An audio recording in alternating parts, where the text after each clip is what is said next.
I am less interested in the interior person, morally speaking, than you are. And probably any of you are. And it's largely, I do believe, because I come from a behaviorist, law-based religion.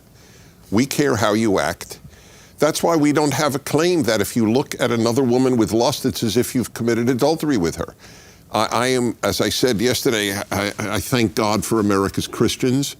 And Maimonides said if it weren't for Christians, the world wouldn't know about the Torah. So I'm a big Christian fan.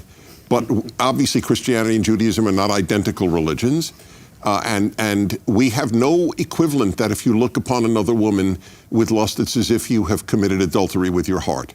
There's only one way to commit adultery in Judaism, and it's with a different organ. And I'm not being cute, I'm being very realistic. Looking with lust is not a sin in Judaism. What's the stance on pornography? So pornography, when I'm asked this question... Just to put you on the spot, You did indeed. Okay, so my answer, when it's raised on my radio show, I have a male-female hour, and I'm very open about sexual subjects.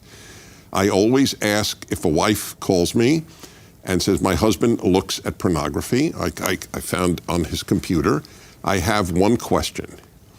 How is your life of intimacy with your husband? Is it good?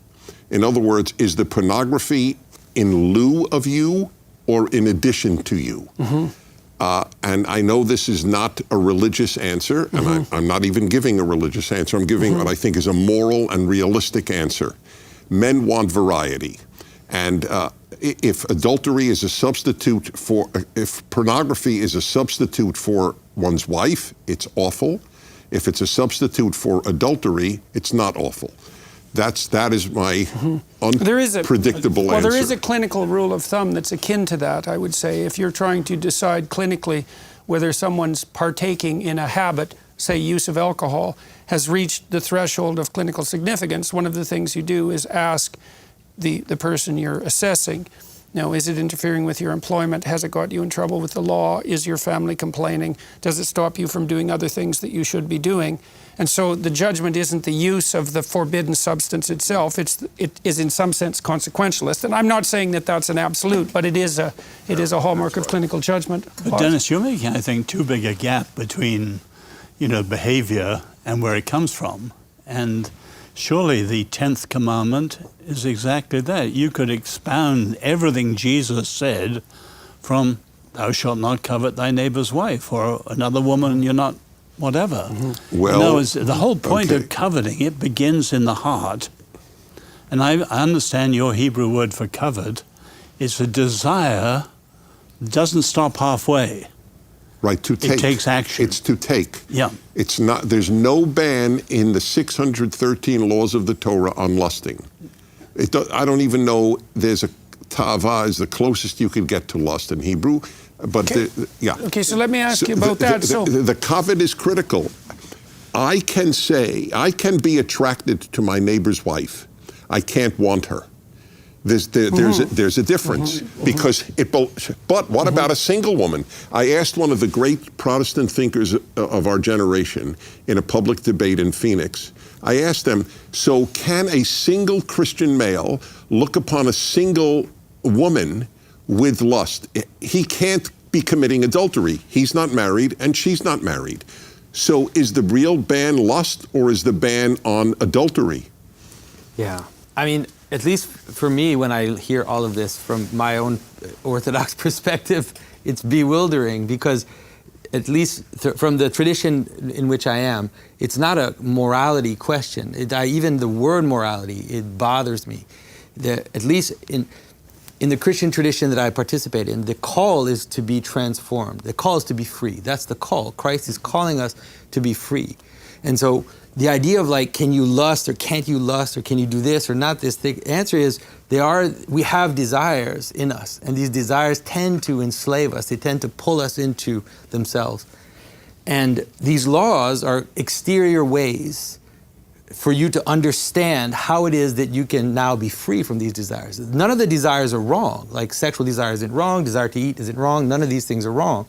The problem is when they capture you. The subordination. Right, and so to it's them. not about like trying to figure out if I'm sinning or not sinning. Like if I go to confession, I ask forgiveness for all the sins I've done, voluntary and involuntary. It's like I'm sinning all the time. If you want to know, like every all day long I'm sinning. But That's why you're so much fun. That's right. That's why I'm so much fun. But the idea is rather that to attend to my desires in the sense so that I'm not captured by them, so that I don't become obsessed, so that I don't fall into that. So to me, like the question of like legally trying to figure out like where I'm sinning or where I'm not, it's just like it pulls me into a world that So if a man has, and I know this case, I know a man who was saintly in taking care of his Alzheimer's wife, who got Alzheimer's at the young age of 50, and watched over her and bathed her for a decade. And then, so I would just ask, you asked me about pornography. So this man was faithful to a wife with whom he could not have relations, obviously, for a decade or more. I think it went to 15 years. Would he have been wrong in relieving his sexual tension with a photograph? See, I'm wondering if it's this, Dennis, maybe, and this is something that I had talked to people in my clinical practice about. So imagine there's and I guess we're into thou shalt not commit adultery, by the way, which is the next commandment.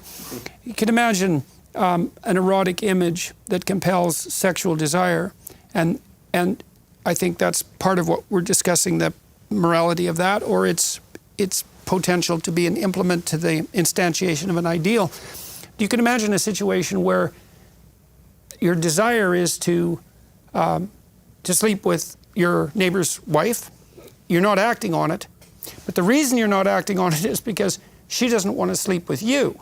Now, it still seems to me that given that your desire is to undertake the act, and the only reason that you're not able to manage it has nothing to do with your moral stance, it has to do with the impossibility of the action. Now, given it's, I don't know how you would deal with that, because that's a violation of do not covet. He's coveting his neighbor's wife. It's clear as a bell. Okay. Here's a point worth making. There's a great gulf between the Ten Commandments and the Christian faith in this way. First of all, by the way, the Ten Commandments are painfully obvious, aren't they? Doesn't everybody know that before the tablets? But I had a great teacher. Most of my great teachers were Jews. Dennis will say maybe that's why I know things. But I wouldn't say that. I do. But there's a great man. He's dead now. His name was Harry Newman, and he styled himself a nihilist. And we would argue with him about that all the time, and he was a very, very learned man and a great teacher. And so sometimes when he wanted to put the point that he's a nihilist, he would say, I'm a non-practicing Orthodox Jew. Mm-hmm. Mm-hmm. And that emphasizes the point that it is a set of practices more than a set of beliefs. Mm-hmm. Whereas Christianity is more a set of beliefs. Mm-hmm. Well, these four are beliefs, behaviors, aren't they? And they're pretty well universal. Yeah. Almost all societies would agree with these four, but thou shalt not covet is innovative. Mm-hmm. Mm-hmm. And I'm intrigued. You have René Girard, as you know, everything based on mimesis. In other words, we desire what other people desire. And I read Girard, the whole of American consumerism is based on mimesis, is it not? We are taught to desire what other people desire, want to wear what you wear, or Well, it's a good way. It is a good way of figuring out what's of value. Because that is an open question. There's many things you could value, and one way of becoming informed about that is to see what everyone else values. And so I'm trying to strip the morality out of that to some degree. That can become weaponized, and it can become pathological. But so to go back to Larry's friend, or Larry's teacher, there's got to be, even if you're committing yourself to certain exterior practices or habits or behaviors on the basis of, say, command, there's got to be some prior belief, prior commitment into the authority of the person or the source of these commands. So there's got to be some kind of... question that emerged... Well, you've got to believe that in society they wouldn't agree with those four. No, but, well, let's say it doesn't matter where the source of authority might come from. It might be one's conscience, that the nihilist is still going to accept that there is some degree. The nihilist who conforms to these behaviours is going to be acting on something, not nothing. I'd like to challenge Larry's supposition, just for the sake of discussion. Are these self-evident? And I would say they're not exactly self-evident to psychopaths, right? So the self-evidence argument's a really interesting one, because you could add the psychopathy twist to all of these. It would be, well, thou shalt not kill unless you can get away with it, and it works in your favor. The same with adultery, the same with stealing. And the question there would be something like, well, why shouldn't I do this if I can get away with it?